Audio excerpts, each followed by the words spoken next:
I am Vinnie Tortorich, folks. Your good intentions have been stolen, but don't worry. I'm here to help you get them back. You may be soft and succulent at the beginning of this process, but hang in there. Before long, you will be lean and mean, guaranteed, just like the guy on the other mic. That's right. He's back for more on the Wednesday show. I'm talking about Mr. Chris Shaffer. Yeah.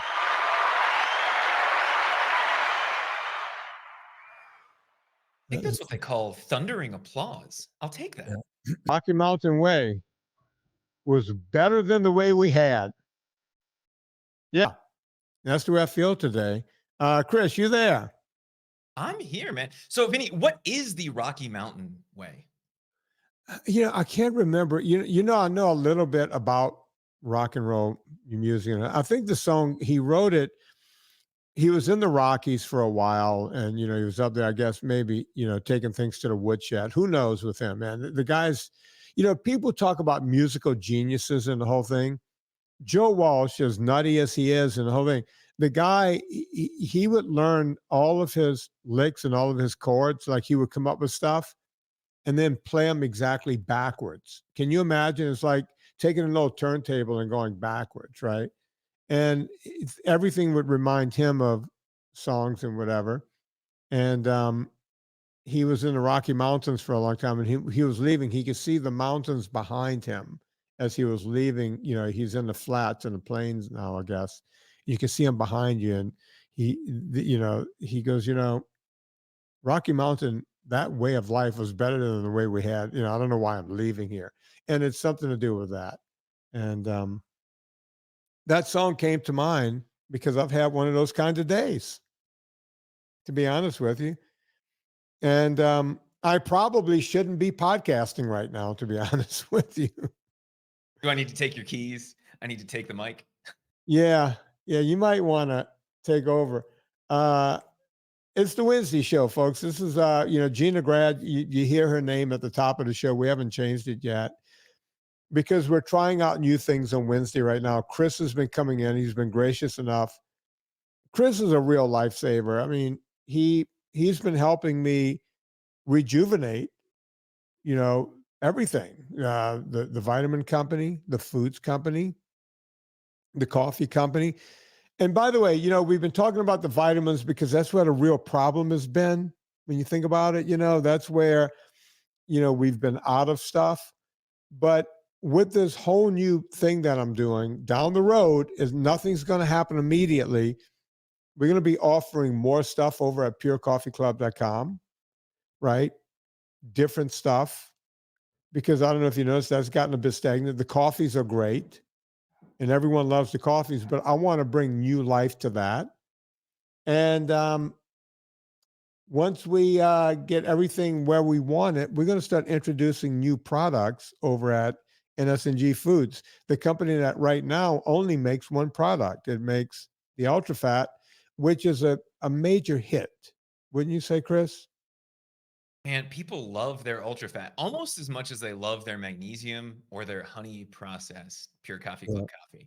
That's the thing that, if somebody misships it or UPS doesn't bring it exactly when they're supposed to, that's the thing we get an email about, which is funny. Like, people will go 2 weeks without their B12 and not tell us that UPS put it on their neighbor's front porch. If that magnesium is a day late or their Ultra Fat doesn't show up on time, people get real worried about it. Yeah. Which is a good thing, right? Like, don't take that the wrong way. It's a good thing. Well, it is. People get real janky about that. And I get it because I know how I feel when I can't get my own products. And that's the way it's been. But Chris and I, you've seen the emails and everything. We've taken over and we're working this out. I've taken the bull by the horns. I've taken the reins. I can't think of any other Western terms I can come up with. That's it. At any rate, Chris, this is coming out on Wednesday. On Sunday, I'm supposed to be, operative words there, supposed to be in DC.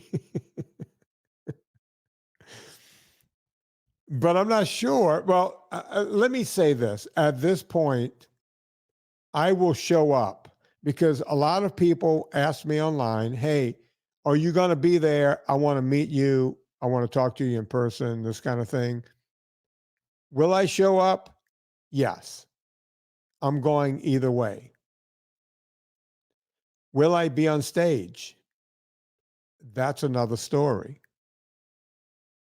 When you say, Chris, I mean, I see you're laughing over there. If anyone's watching this video, I may not be on stage. Why?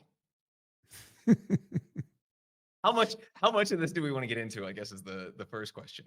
Well, and look, there's nothing malicious here, or anything else, right? I'm not, I think what Jess Apple and the whole group, what they're doing is I'm applauding it. We need this kind of thing. I want that to be very clear. But I guess I missed the email where they sent me a contract to sign.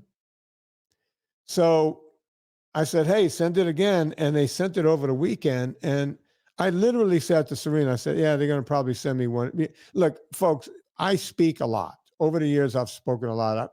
I've been paid $10,000, $15,000. I'm exaggerating. The most I've ever gotten paid was $14,000 to speak.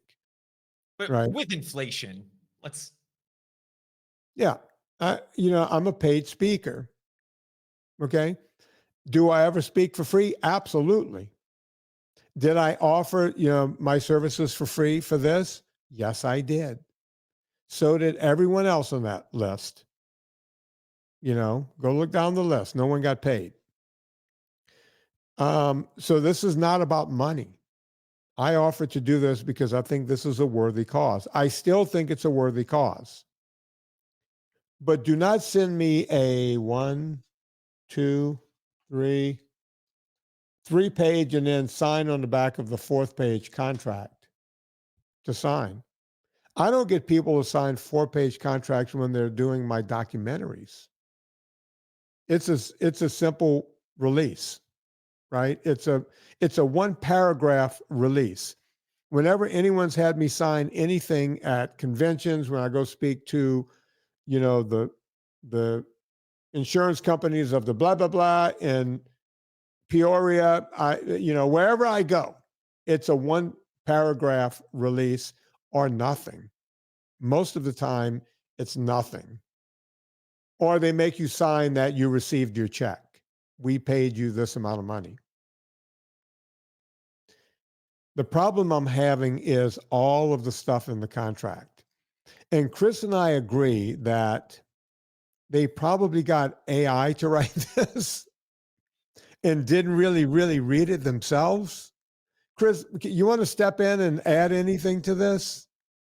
So the AI thing came from the email that you got that has all kinds of weird formatting things that happens when you copy and paste from something like ChatGPT, right? Right. So if something's bold in ChatGPT or it sets it up as a headline, if you copy and paste it out, a lot of times you'll end up with star star because Google Docs or Gmail or whatever doesn't necessarily know what that's supposed to be, Right. and it just has to put something there.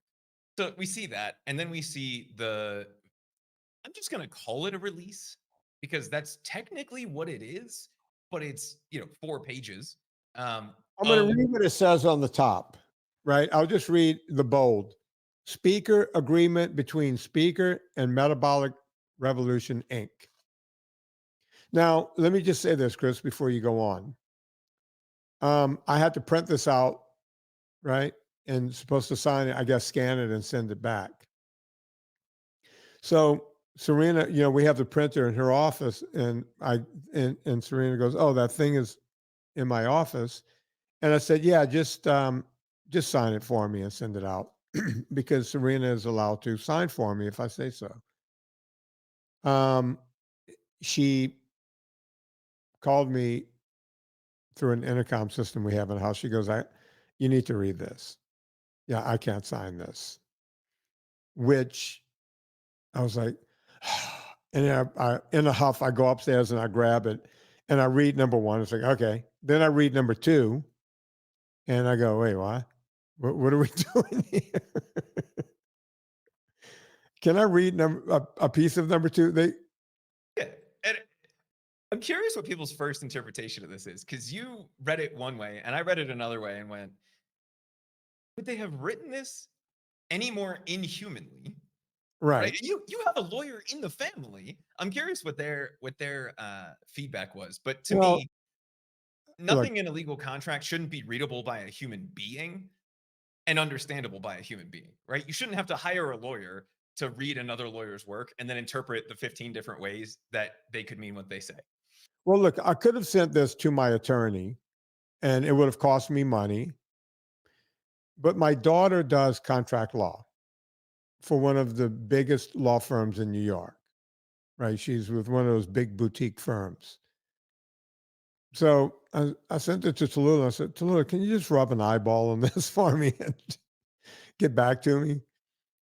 Number two, I give you, meaning I give Metabolic Revolution, I give you the right in your sole discretion to edit my statements, appearance, and or activate activities with any other materials, blah, blah, blah, blah, blah, and it goes on from there.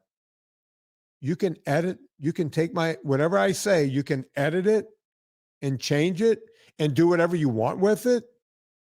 Who in their right mind would sign this?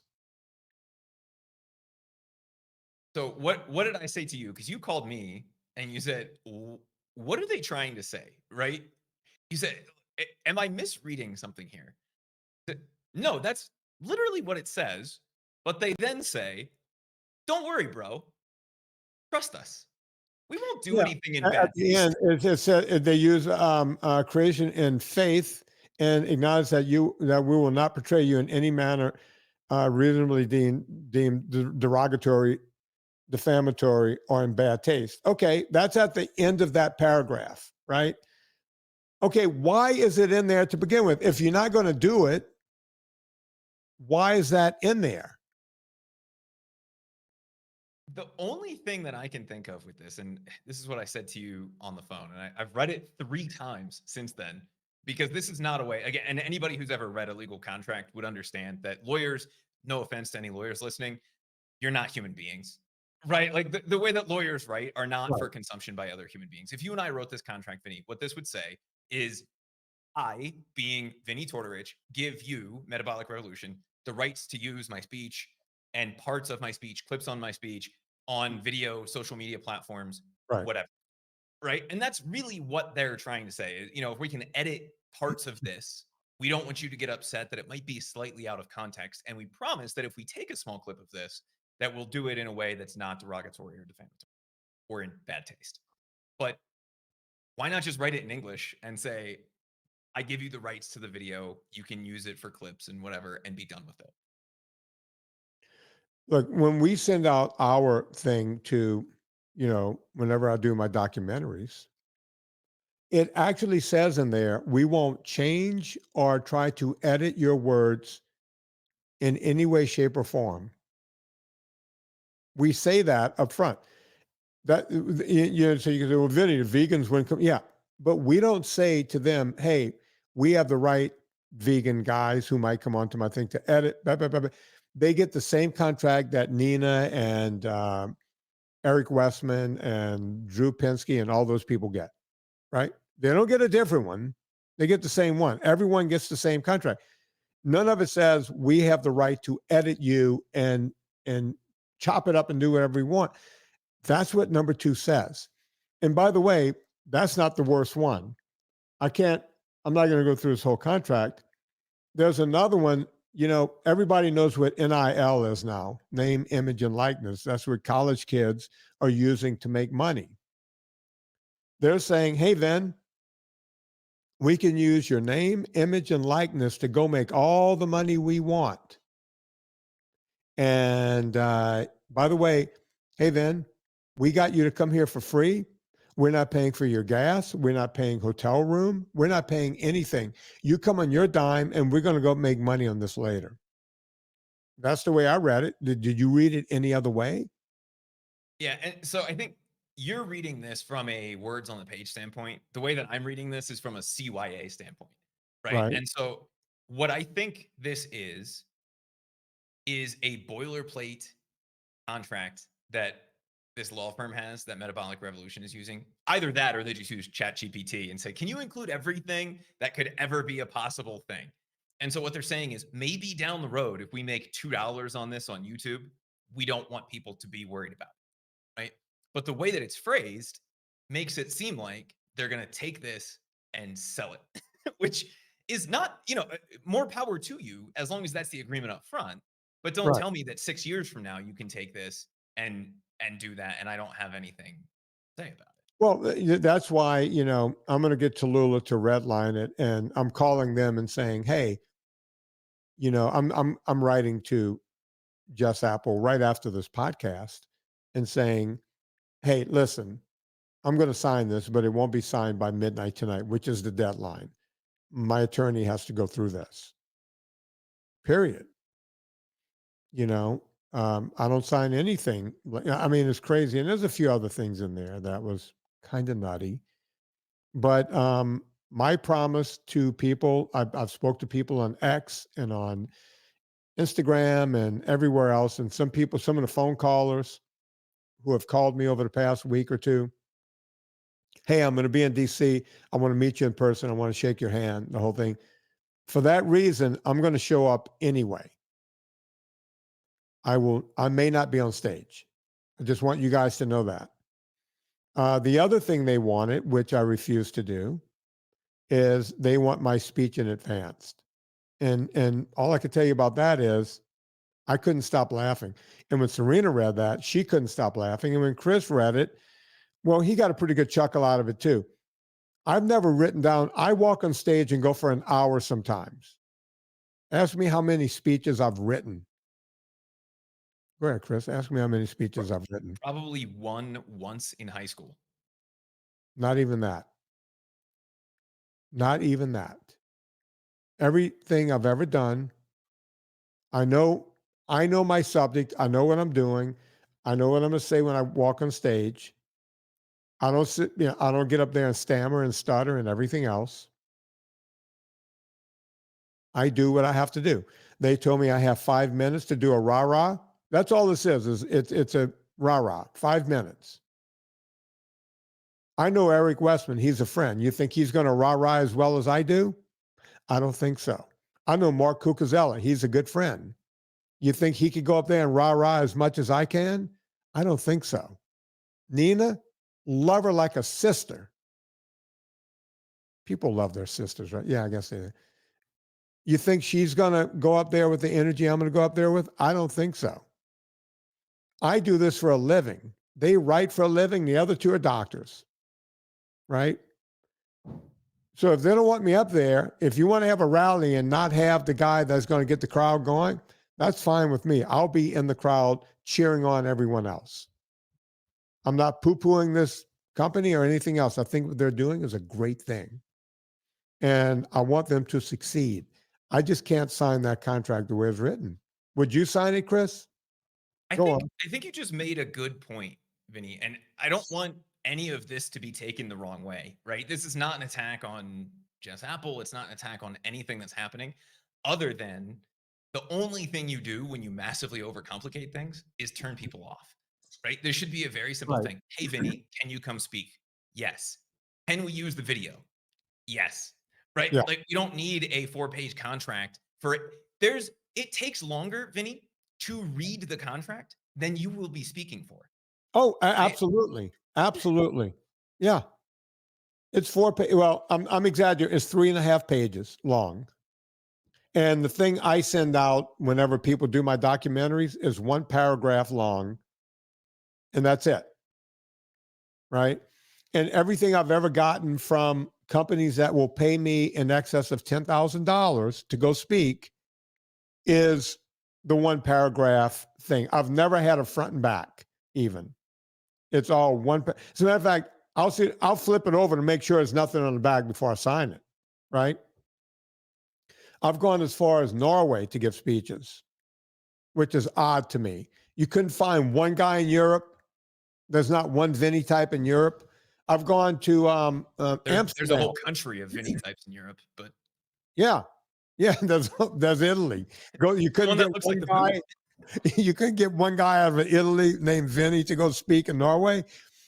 I've been to Anne Frank. I just said it. Anne Frank. Where did Anne Frank die? Where was her? Um, after Norway, Germany, I said it. Austria. What? No, she was in. Where you have the whores in the window. Amsterdam. The The whores. Netherlands. Yeah, in the red light district. I got Right there Amsterdam. next to Norway. Yeah. An English something company invited me to Amsterdam. That's where I got $14,000. That's an odd number, but they gave me $10,000 to speak and $4,000 worth of travel. $14,000. They said, we'll give you $4,000 for travel, and whatever you keep out of that, you keep. Right? I went, screw that. I'm bringing my wife with me and my daughter. And I got cheaper tickets and got everyone there. And the hotel was free. And it was a beautiful hotel. And we had a wonderful time. Right? And I had to go sing and dance for 45 minutes and had a great time. India. I got paid to go to India.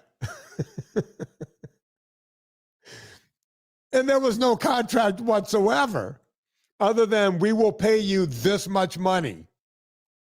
That was the contract. This is how much money we're going to give you. All right. But 5 minutes in DC, 4-page contract? No, I don't think so. But I will be there. You just may not see me on stage. Maybe they could start, like, if I'm not allowed to go up, maybe they could start a chant. Vinnie, Vinnie, Vinnie, something like that. Vinnie, we want Vinnie. Something like that, maybe. Now I cannot shake the mental image of you dressed up, in a costume, starting the chant yourself, just so that. Yeah. Yeah, with the London fog coat on, with a hat, the whole thing. In the crowd going, Vinnie, Vinnie, come on, guys, Vinnie. Vinny Yeah. in a blonde wig. Yeah. Yeah, rip it off and run up there and do my 5 minutes. Yeah. I like it. I'm sure. Look, I'm sure we're going to work this out, and it's going to all be just fine. Yeah. But that's Again, where we like, are right now. I can't lie to people. I have to tell you where we are. I wouldn't read anything malicious into it, right? And I don't Oh, I'm think not you do reading any. either. No, there is nothing malicious. I'm good friends with one of the people. I'm good friends with a lot of people that are going to be there. I texted with one of my friends, and I said, "Hey, did you sign this contract?" And he or she said, "Yeah, why?" I was like, "Did you read it?" And he or she says, "No, I just signed it." It was like, "Are you insane?" It's a 4-page contract. You just scribbled your name and sent it off. I can't believe that people don't read these things. It's amazing to me what is in most contracts, and that you have started sending me contracts for things just to Yeah. watch me react to them at this point. Yeah. Because you and I have had this conversation before. If you can't write it in English, then we shouldn't be talking about it, right? And no offense to Tallulah, but any contract is only as good as the lawyer you can afford to enforce it, right? In her Yeah. case, she can write some damn good contracts, right? But Oh, not yeah. everybody can afford Tallulah. And so if Vinny, you and I have a contract, Yeah. if that was 19 pages long, would either of us feel comfortable with that?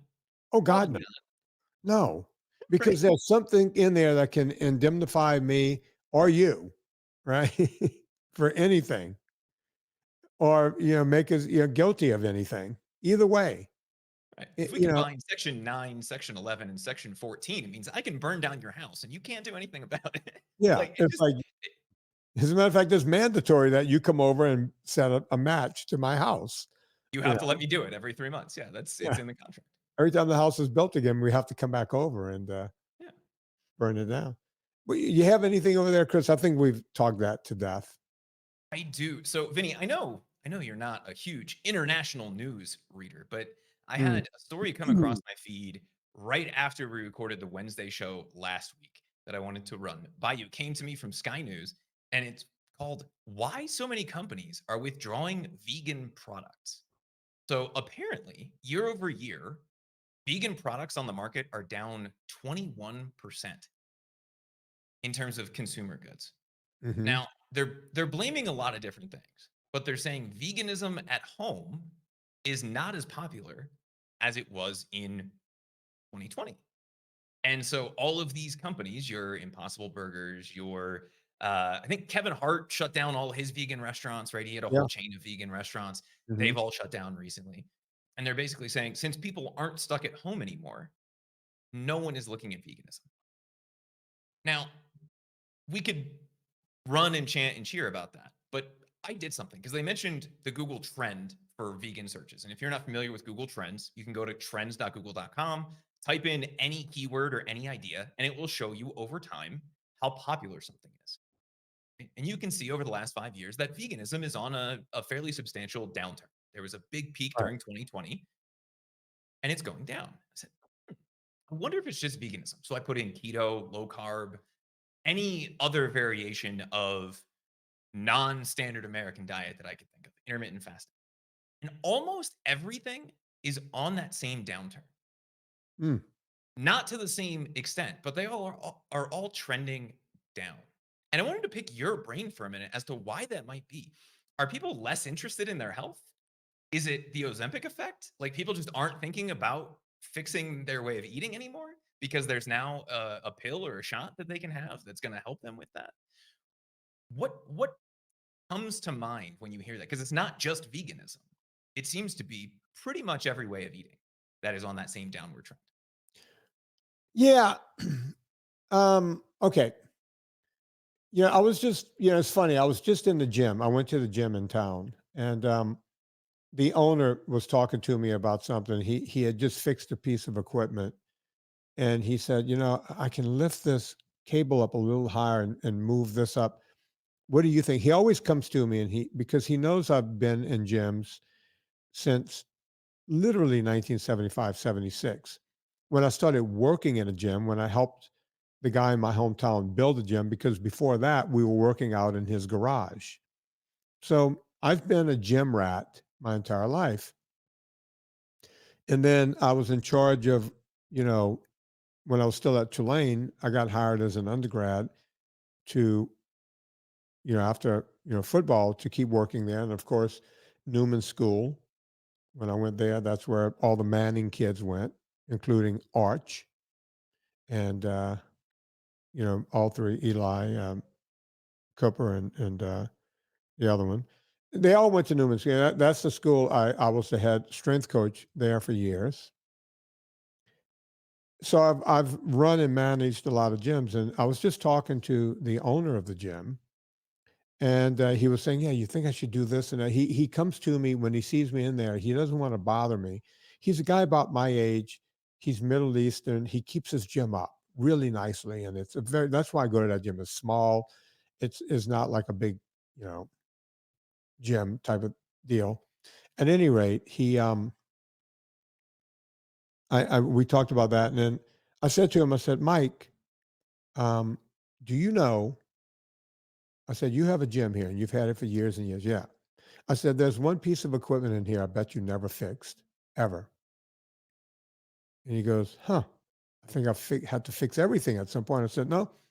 The I said, rower. Mike, I've been working in gyms my entire life, and there's one piece of equipment that never breaks. Do you know what it is? And I said, think about it. You're constantly tightening up dumbbells. You're constantly doing this and that. There's one piece of equipment. Benches get wonky and you got to fix them and tighten them and the whole thing. He goes, no, what is it? I said, you have 3 Concept 2 machines over there, 3 of them. Have you ever? He goes, you're right. I said, think about it. People bang them up. They do this, they do that. I said, I have one at home that's got over 6 million meters on it in just a few years. It operates like new. The one piece of equipment I've never had to order anything for is a Concept 2 in any gym I've ever worked in or ever managed. He goes, wow. He goes, it's always some weird insight you have on gyms. I have the same weird insight when it comes to health trends.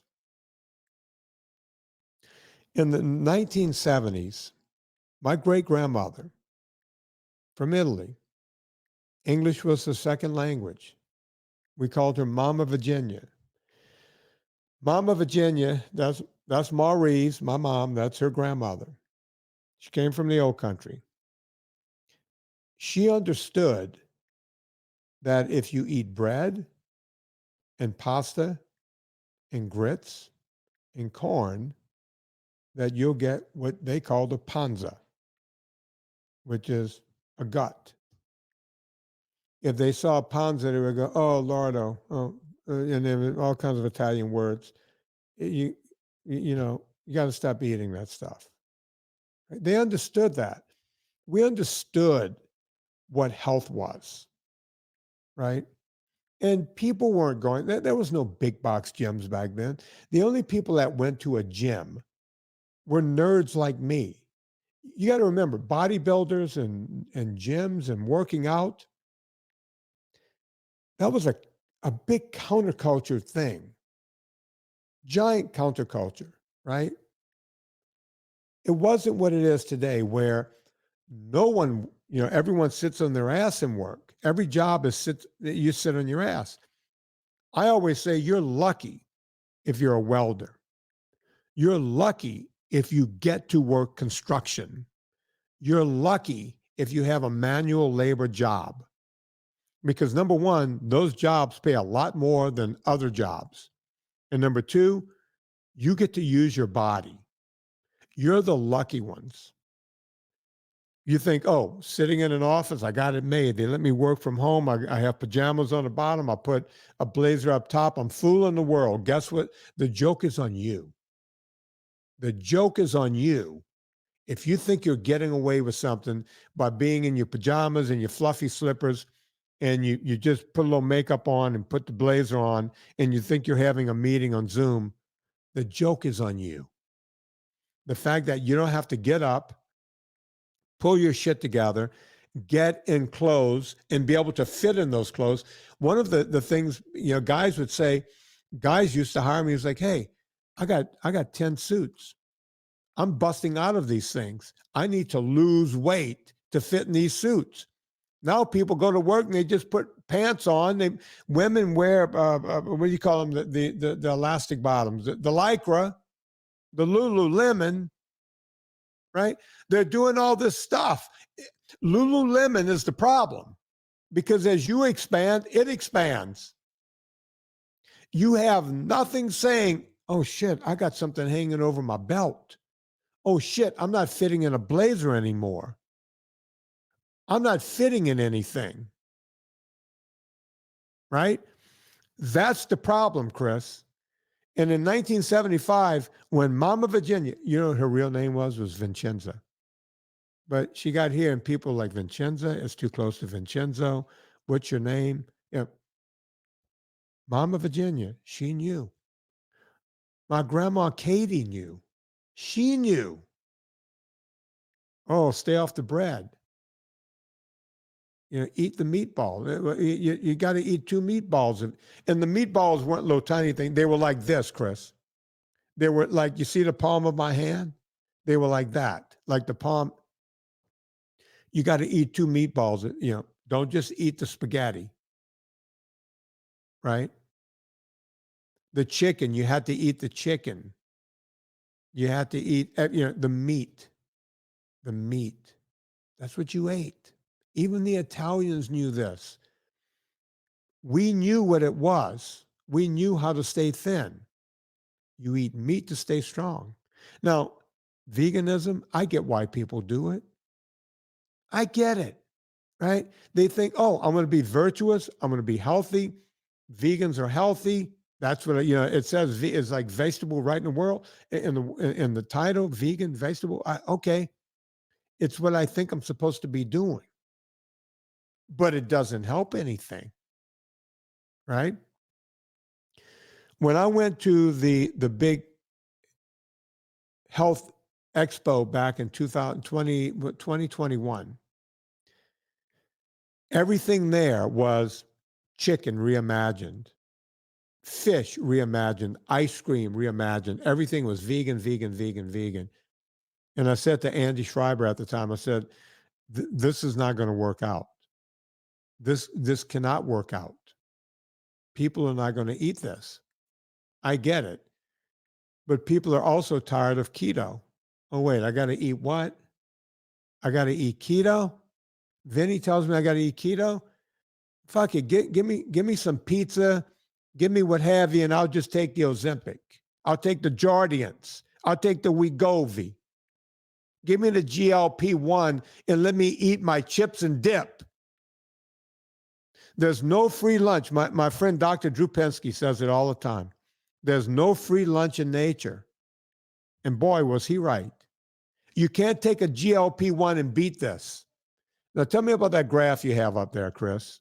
So this is that Google Trends chart that I put together, Vinny. So blue is vegan, red is keto, yellow is carnivore, green is intermittent, and purple is Mediterranean, because that's the one that we hear about all the time, right? If we look at this, Mediterranean basically hasn't changed, right? No one seems to really care about the Mediterranean diet, despite the fact that it's what every article says that everybody should be doing. There were a couple things that were interesting here to me. Carnivore is the only thing that's on an upward trend out of all of these, right? We can see that yellow line starting to peak up here. Veganism is on a steady downward trend, right? We're looking since early 2018. And keto looks like a bad cardiac rhythm, right? It goes like this. Keto is that red line. Now, just about everything is headed down and to the right, which means fewer people are searching for it. The way that trends work is essentially whenever it hits 100 here is the most that anybody ever searched for it in that time period. It's not Right. the volume, it's just the relative volume, right? So January 2020, veganism was at 100. That was the peak. And it's been falling ever since. Mm-hmm. Same thing with keto. Keto was big a few years before that, right? 2018. It looks like the end of 2018 was the big thing. Now, the Right. interesting thing with keto is you see the beginning of every year, there's a nice, real big spike there, right? Yeah. But that's headed down into the right too. And so the question that I have just looking at this and thinking about this is, does this mean people are less worried about it since they're not looking for this anymore? Or is there a diet that I'm not aware of, or like a way of No, eating, no, no. or I think the big problem is that people just start to go, well, none of it works, right? Vegan, oh, I tried vegan, it didn't work. I tried keto, it didn't work, right? Look, the big thing I get on phone calls, I'll get people who are 150 pounds down. And then they'll call and go, it was working, but it's not working anymore. And what I'll find is they've changed what they're eating, right? They, it's like, yeah, I'm doing this. I've lost all this weight. I want to be like regular people. I want to have ice cream with my kids sometimes. I want to have this. I see everyone else when I stop and get my coffee at the coffee shop, they're getting the pastry. Why can't I have a pastry? I got this under control now, right? And they start, straying further and further away. There's not one person that I talk to on the consults where they go, Vin, look, it was working, it's not working anymore. Some of them just come right out at the beginning and go, look, the reason I'm on the phone with you is I had to make a commitment. I knew if I made a financial commitment and I spoke to you and you got me back on track, I'm already 100 pounds down. I got another 75 to go. I just need a kick in the butt, right? Some people can't come to terms with it. They'll say, "Yeah, I'm doing everything right." Okay. Are you? Because you heard, I won't say his name. I won't do this to him, but we had a guy in the VIP group the other night, and he goes, "Look, I've lost the 20 pounds. I got 20 more to go, and I'm on a plateau." Well, he was still eating. He had sweet potatoes in there. He went back to. He was having a snifter of booze every night, and he went and visited his brother. He was drinking wine. And there's a few other things. I think you remember who I'm talking about, right? Because we do these things. That's why that VIP group is so important, Chris, because you hear what other people are doing. We talk to them live in that group twice a month. Is that still open? Is the Vinnie Tortorich VIP/roast still open? it is. Let's keep it open for a while because people are still pouring in, right? Yeah. So let's just keep it open for those people. So if anyone wants to come in, VinnieTortorich.com/row. But you know what I'm talking about? These people are talking and going, yeah, I'm not there yet. And remember the guy, it wasn't so much the scale, but it was like hitting other victories. He finally got there, right? And it was just staying in touch in that VIP group. I get everything leveling out and falling off. You know, I was telling people back in when we started this low carb thing back in 2011, 2012, it was like, look, it's not going to stay up here. It's going to peter down. But just because the trend is down doesn't mean it doesn't work. It just means that people are just bored with it. They're looking for a new shiny object. And guess what? You keep looking for that and you're going to remain unhealthy and fat. Sorry, it's just a fact.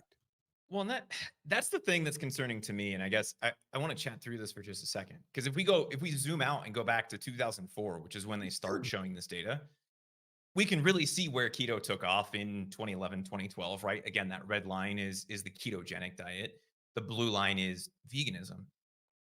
The bigger concern that I have, and I'm trying to think of something to include in here that would show me that upward trend somewhere else, right? Like if the same amount of people every year are struggling with the weight thing, which Right, is actually probably a bad assumption because it's more people every year are struggling with that problem. right. There has to be something that's replacing this interest in changing the diet or changing the lifestyle. And if we hit all of the big ones that we hear talked about all of the time, is it that they're replacing this with Ozempic? Or is it that people just kind of know about keto, low carb, carnivore, like they know the options, so they don't even go to Google to search or to think about it anymore? What Probably.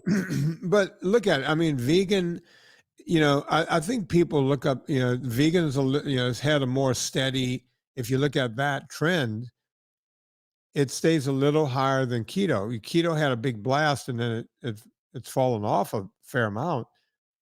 I think people look a lot of times out here, oh yeah, keto. I get it. I know what it is. I can't enjoy anything, right? And with vegan, you can enjoy all the sugar you want. As a matter of fact, they talk about that in the vegan community. Hey, sugar's not off the table. That's vegan. Doesn't that sound better to you? It doesn't work, but it's there. Guess what else is there? Sweet potatoes. Potatoes. Hell, before McDougall died a couple of months ago, he was telling people, eat all the rice you want. You'll never get any kind of type 2 diabetes. You won't get fatty liver disease. It won't raise your blood sugar. Can you imagine? I love rice. I would eat rice around the clock. I would eat rice like a sumo wrestler if I could. Rice, man, you add butter and salt to it. That's a meal in and of itself. So, What's so funny, Chris? my fiance is Venezuelan. Yeah. If we do rice, which is once, maybe every 2 or 3 months, because she's like, I need rice. I'm like, can you put like 2 tablespoons of butter on mine? And she just looks at me like I am on drugs.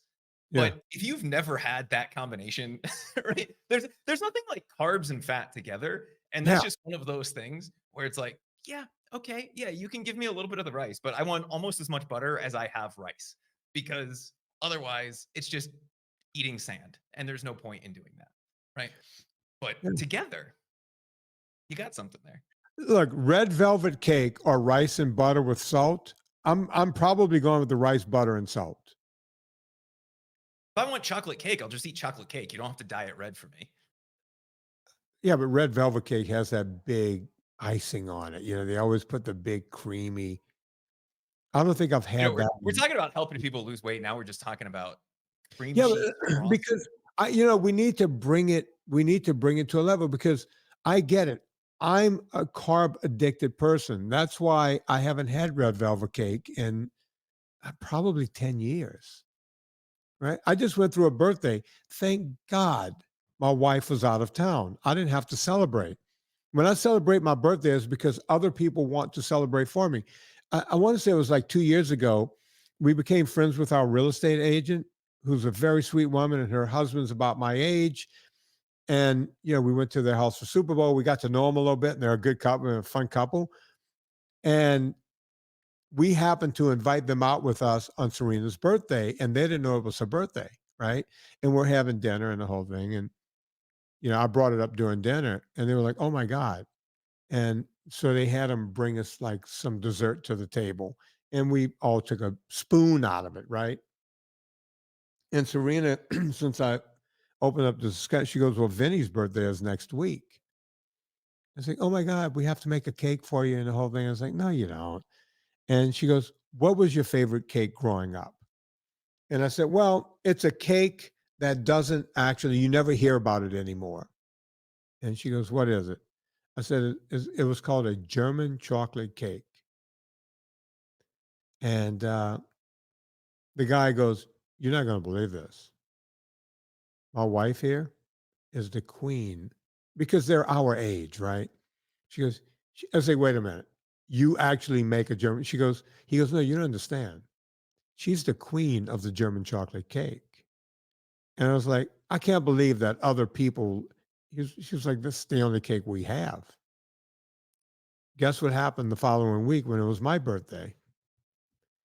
They came over for dinner, and a German chocolate cake showed up with them.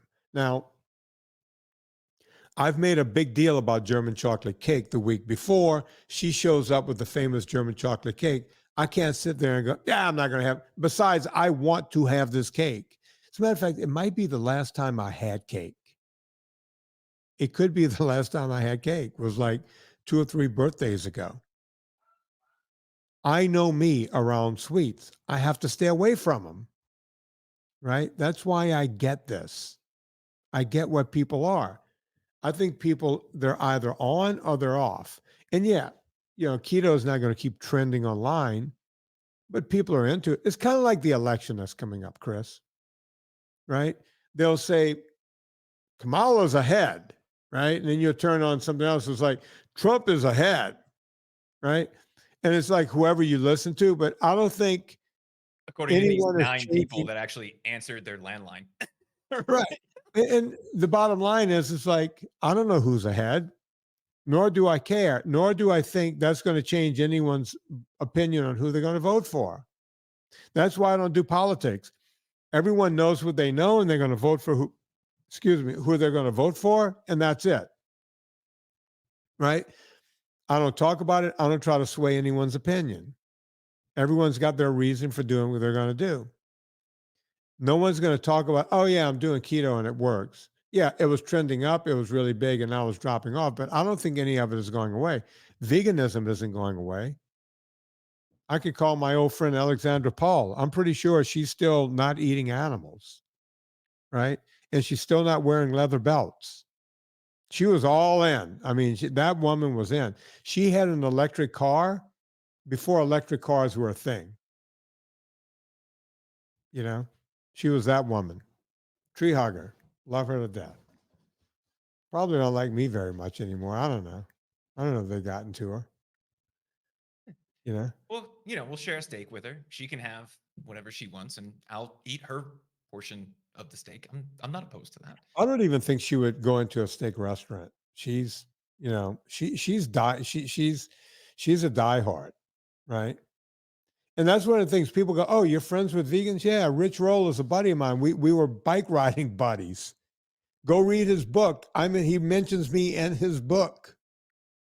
I have nothing against vegans. If they want an eating disorder, that's on them. I can't fix it. So, Chris, I think we've done it here. You got something to say? Yeah. So the question is, and I feel like this is a little bit like having a friend that's an alcoholic, Yeah. right? You have to wait until they're ready to go get the treatment. So in the meantime, so that we're not ending on a weird note of saying, yeah, I mean, people are just not looking to make their health better. What is the best way for us to evangelize without being uh knock on the door, vegan, vegan, vegan, keto, keto, keto, CrossFit, CrossFit, CrossFit type of an evangelist? Is it just keep doing what we're doing and sharing the success and picking up one person at a time? Is that really what Well, we're doing? look, I mean, to bring this full circle, this is why, even though I may not sign this agreement, I'm still going to the rally. I'm one of the speakers. I told them I would be there. I had Jessica Apple on the show. You know, I want to help them out. I don't want to poo poo their organization. I think what they're doing is a good thing. I'm just having a problem with the contract. Hopefully, we can get this ironed out so that I can go on stage and speak since I'll be there. Right. I think doing things like that, people like Nina Teichel's doing what she's doing. She's got her Substack and all that. Gary Taub's still behind the scene. We're all still there doing what we're doing. We're trying to figure this stuff out. That's why I'm not going to sit here and poo-poo the metabolic revolution. I think these people mean well, and I think they want to do something. And I'm going to be there either way. That, even though I might, I can't sign something just blindly like other people can. But if they decide that, hey, you can't walk on stage and do this, I'm good. I'll be in the crowd cheering my friends on, right? That's where I stand. I will never go back on my word, right? I said I would be there and meet people. And that's what we have to do. We have to keep doing what we're doing, right? We can't stop doing what we're doing. Does that make sense? It does, and I think one person at a time or one shared experience, one non-scale victory, just because somebody's not searching for it on Google anymore, doesn't Right. mean that people aren't still searching for a solution. They just might not be putting it out because they go, I don't even know what to type in, or Google's giving me garbage search results, or I'll just ask ChatGPT and that'll tell me how to make a keto chocolate cake or whatever it is. Right Yeah. now, you got German chocolate cake and that coconut pecan frosting in my head over here. But I think it really comes back to the old way of doing this. And you were podcasting about this before it was cool, right? Yeah. And you'll be doing it well after it's cool because the message is the message, right? It starts with eat real food and then attention to what's going on. Look, Chris, I'm not trying to, I didn't create a podcast to be trendy. It's hard for a 62-year-old man to be trendy in this world, right? I created this to help people.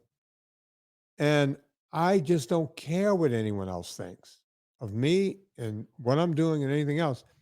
I'm here to help the individual.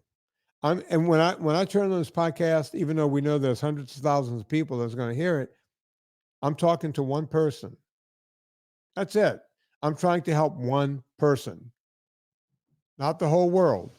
And if that's one person times 300,000, that's fine. If it's one person times a million, when I go on Mike Rowe's show or Adam Carolla's show, that's fine. I don't care where they hear it.